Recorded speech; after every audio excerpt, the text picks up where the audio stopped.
Hallelujah. परमेश्वर की हजूरी में आप सबका स्वागत है।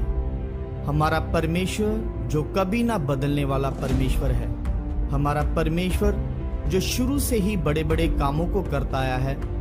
उसने अंधों को आंखें दी, लंगड़ों को चंगा किया और मुर्दों को जिलाया। परमेश्वर की हजूरी वो हजूरी है जहां से हम सेम वापस नहीं जाते। तो बाइबल में लिखा है लूका 1:5 से 15 तक, यहूदिया के राजा हेरोदेस के समय एबिया के दल में जकरिया नाम का एक याजक था और उसकी पत्नी हारून के वंश की थी जिसका नाम एलिशबा था।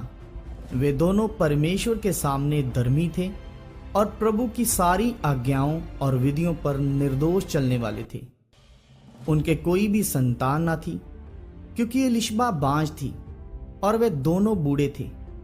जब वह अपने दल की पारी पर परमेश्वर के सामने याजक का काम करता था तो याजकों की रीति के अनुसार उसके नाम पर चिट्ठी निकली कि प्रभु के मंदिर में जाकर धूप जलाए।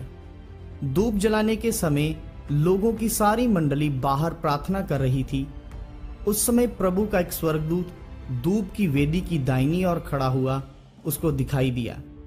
जकरिया देखकर घबराया और उस पर बड़ा भय छा गया, परंतु स्वर्गदूत ने उससे कहा, हे जकरिया, भयभीत ना हो, क्योंकि तेरी प्रार्थना सुन ली गई है और तेरी पत्नी एलिशबा से तेरे लिए एक पुत्र उत्पन्न होगा और तू उसका नाम यूहन्ना रखना। तुझे आनंद और हर्ष होगा और बहुत लोग उसके जन्म के कारण आनंदित होंगे, क्योंकि वह प्रभु के सामने महान होगा और दाखरस और मदिरा कभी ना पिएगा और अपनी माता के गर्भ ही से पवित्र आत्मा से परिपूर्ण हो जाएगा। तो हमने सुना कि जकरिया जब परमेश्वर के भवन में गया तो वहीं पर स्वर्गदूत ने आकर उसको बहुत सारी बरकत दी। इससे हमें ये समझ आती है कि परमेश्वर की हजूरी कितनी जरूरी है एक इंसान के लिए।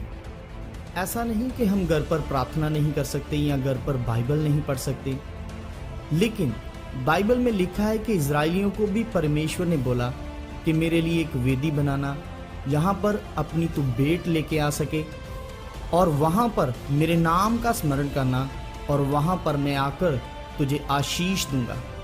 तो सचमुच खुदा की हजूरी हमारी ब्लेसिंग के लिए है, हमारे जीवन में बदलाव के लिए है और हमारा रिश्ता परमेश्वर के साथ और भी मजबूत करने के लिए है। परमेश्वर की हजूरी में जाने का मतलब उसकी प्रोटेक्शन में जाना, उसके सुरक्षा कवच को पहन लेना। बाइबल के मुताबिक हमारी सांसों से भी ज़्यादा जरूरी है उसकी हजूरी को लेना।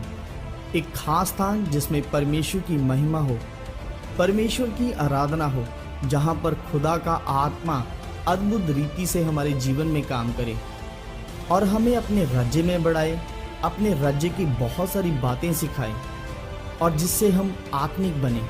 जैसे बाइबल में लिखा है कि परमेश्वर के निकट आओ तो वह भी तुम्हारे निकट आए।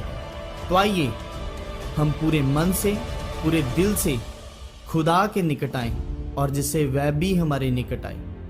जैसे बाइबल में लिखा है भजन संहिता 100 और 2 आयत में, हे सारी पृथ्वी के लोगों, यहोवा का जय जयकार करो, आनंद से यहोवा की आराधना करो, जय जयकार के साथ उसके सन्मुख आओ। तो आइए हम सब जन अपने हाथों को उठाएंगे और परमेश्वर की आराधना में जाएंगे। खुदा की आराधना वो आराधना है जो हमारे बंधनों को तोड़ेगी, हमारे जीवन में बदलाव लेके आएगी। आमीन।